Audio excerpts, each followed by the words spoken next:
রাজধানী ঢাকায় একটানা বৃষ্টিতে নগরীর বিভিন্ন এলাকায় সৃষ্টি হচ্ছে জলাবদ্ধতা। এতে দুর্ভোগে পড়েছেন নগরবাসী। আবহাওয়া অধিদপ্তর বলছে কাল থেকে বৃষ্টি কমে আসবে, তবে 24 সেপ্টেম্বর আরও একটি লঘুচাপ সৃষ্টি হতে পারে। শফিকুল ইসলামের রিপোর্ট। ওয়ালটন এখন দেশের সীমানা পেরিয়ে পৌঁছে গিয়েছে 50টিরও বেশি দেশে। ওয়ালটন, ঘরে ঘরে বিশ্বজুড়ে। গত রাত থেকে সকাল পর্যন্ত রাজধানী জুড়ে হয়েছে ভারী বৃষ্টি। টানা বৃষ্টিতে নগরীর নিউ মার্কেট, মিরপুর, ধানমন্ডি ও গ্রিন রোড সহ বিভিন্ন এলাকার প্রধান সড়ক ও অলিগলিতে পানি জমে।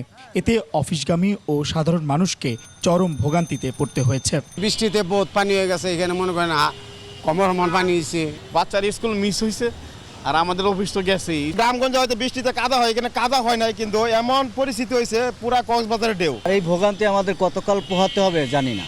আবহাওয়া অধিদপ্তর বলছে রাজধানী ঢাকাতেই গত রাত থেকে সকাল পর্যন্ত বৃষ্টি হয়েছে 107 মিলিমিটার। সবচেয়ে বেশি বৃষ্টি হয়েছে ফেনীতে 116 মিলিমিটার।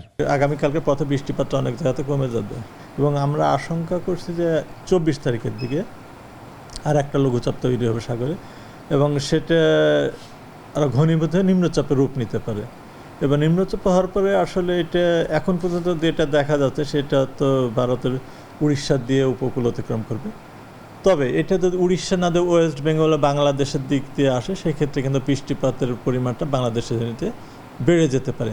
আবহাওয়া অধিদপ্তর জানিয়েছে বৃষ্টির কারণে সারা দেশে দিনের তাপমাত্রা সামান্য কমতে পারে এবং রাতের তাপমাত্রা প্রায় অপরিবর্তিত থাকতে পারে। বর্ষাটা বিদায় নিতে নিতে আপনার অক্টোবরের মাঝামাঝি চলে আসে। শফিকুল ইসলাম, 21 টেলিভিশন, ঢাকা।